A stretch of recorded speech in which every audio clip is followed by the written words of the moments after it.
You are listening to the Love and Confidence Podcast, episode number 124. Welcome to the Love and Confidence Podcast.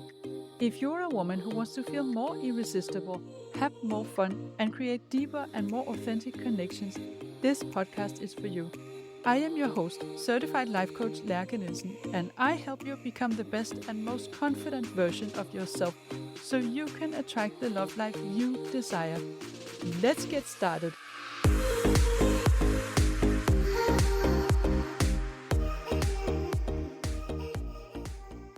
Hey there. Welcome back to the podcast. So, I am a love coach, and even though I mostly talk about dating on this podcast, I also help women recover from breakup. And if you want to get support on how to get over someone, you can go and listen to episode 62. There's a whole episode about that. So today I am going to talk about 3 surprising ways to move on after breakup. So it's not the first initial stage right after the breakup, but when you have gotten through the worst part of the grief and you want to find ways to create something new in your life. This is what I'm going to be talking about today. And so the step 1 that's important to say is always to allow yourself to grieve. Always allow yourself to feel the feelings, even though it's horrible.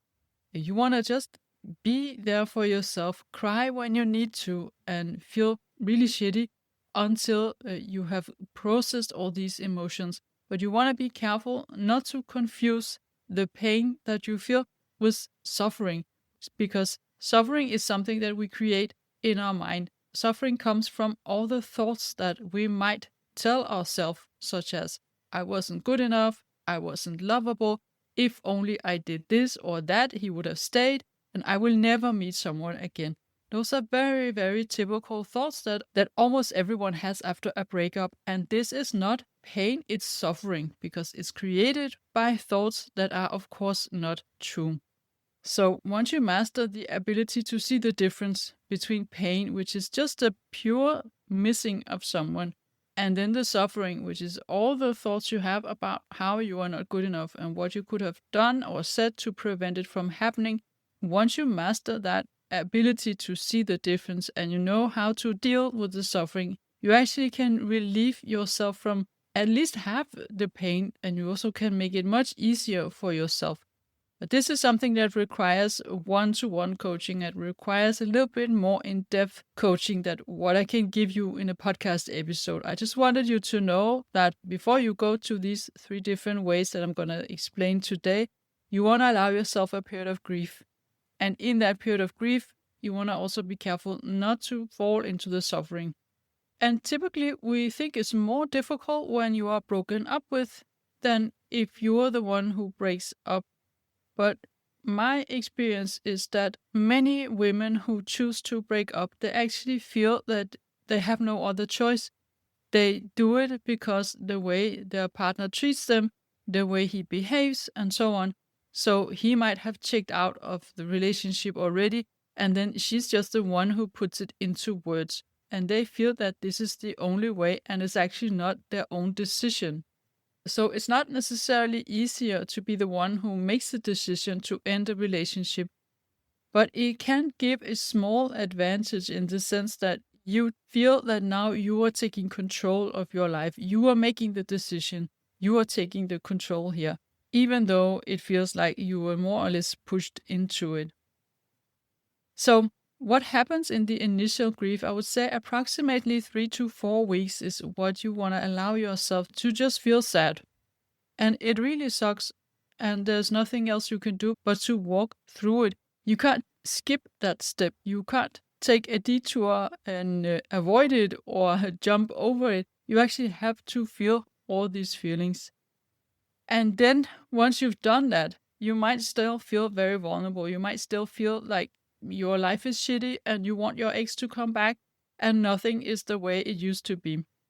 But at the same time, you are not crying every time you hear his name, and you are actually able to do things in your life now and not feeling this very heavy and intense grieving every single day. Now, this is where you need to give yourself a little push. You need to find the different ways that works for you to move on.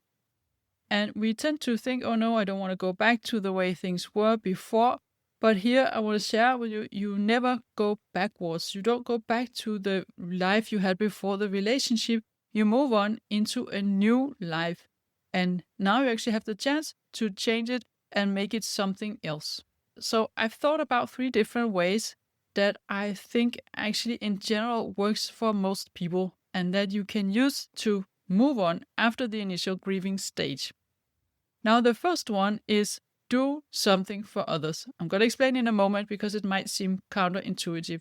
The second one is to go on a solo travel, go on a trip on your own. And then the third one is throw yourself into a fun and difficult challenge. So, number 1, doing something for others. As I said, it might feel counterintuitive. You might feel that you have nothing to give and you can't be useful to anyone. But you can. This is not about sacrificing your life for someone who's about to die or something like that. It's more things that corresponds to your energy level and that either you find it very easy to do because you are trained in it already, or that involves activities that you enjoy. So volunteering to do something in your local community that can help others, reaching out to a friend or a family member who could need your support, or helping someone who is somehow limited in their life for one or the other reason. So why does this help?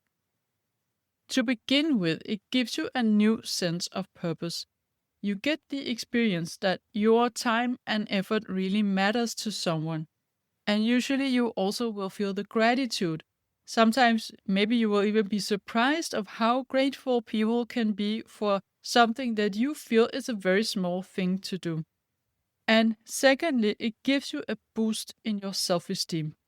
Actually, you can come into this very positive feedback loop where you do something for others and they return it with gratitude, and then you feel energized and motivated to do even more. This is a true boost of confidence and self-esteem, and it's a healthy and sustainable kind of boost. And thirdly, it helps you to shift your perspective and get you out of your own head and see things more from a distance. And you will realize that life goes on and there are other people in this world who appreciate the value that you bring.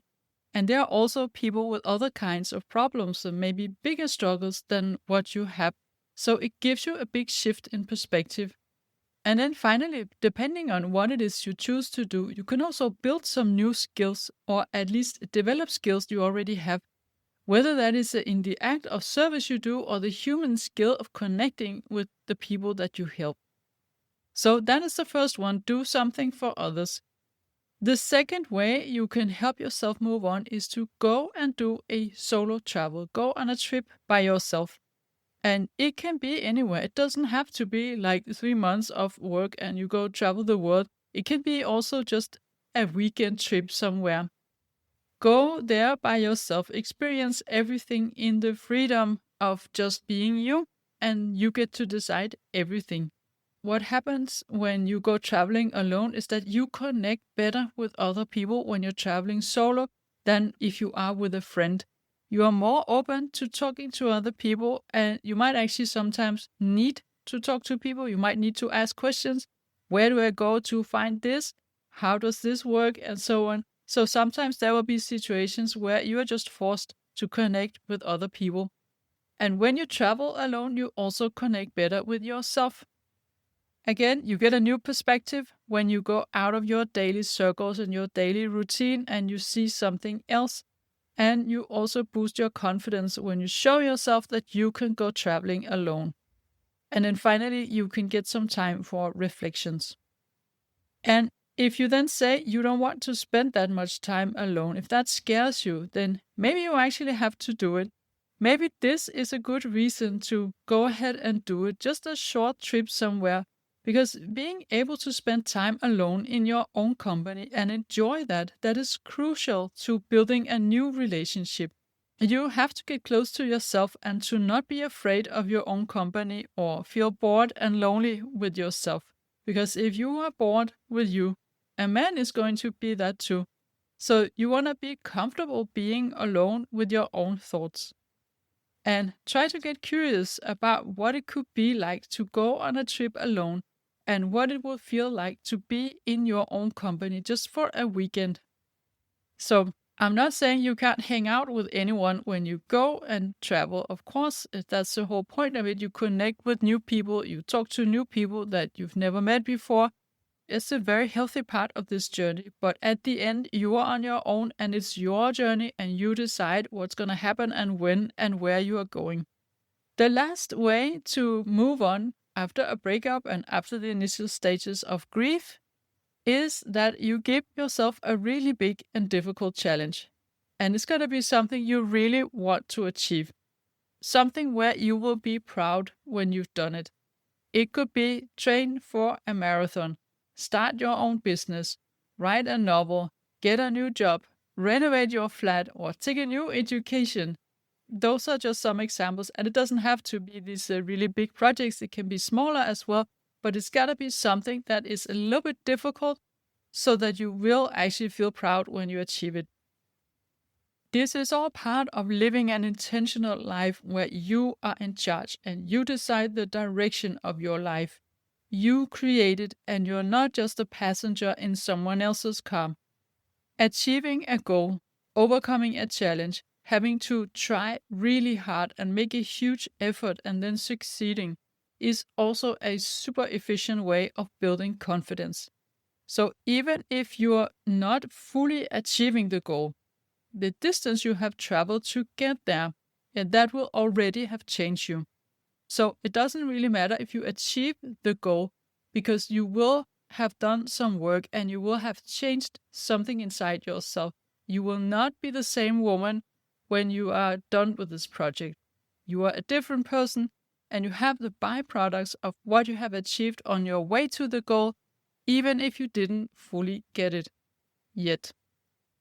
Now, this is also a way to reinvent yourself and to expand your beliefs about what's possible for you, what you are capable of, and to create something new.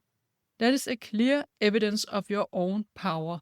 It's not given to you by a man. It's not a partner who did this for you. This is something you have created.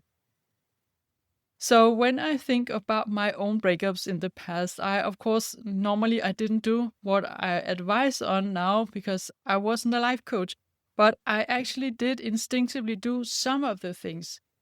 I can, for instance, mention that when I ended a 10-year-long relationship some years ago, I also decided to start a new education. I became a life coach.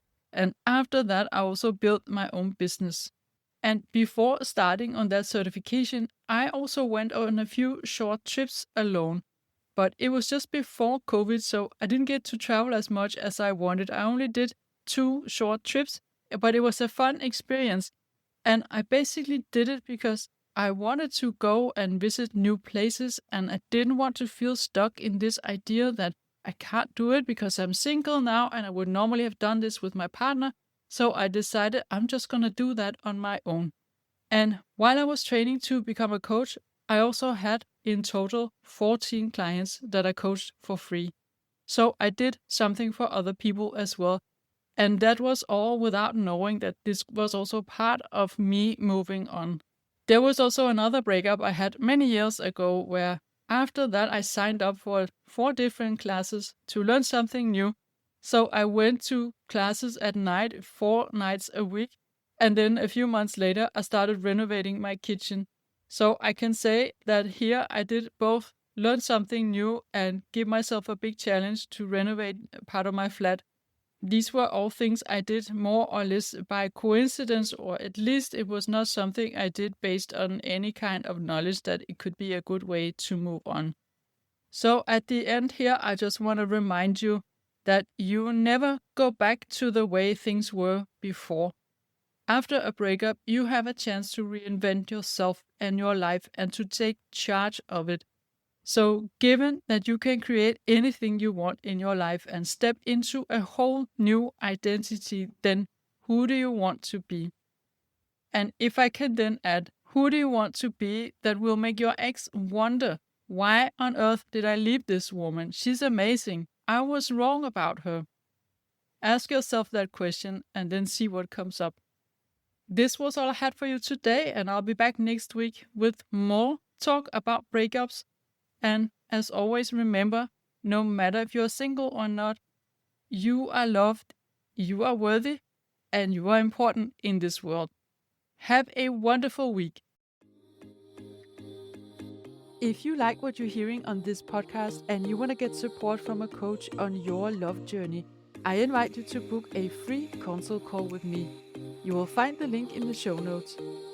And also, don't forget to subscribe, and I would love it if you would rate and review this podcast, and then you'll also help other women find it.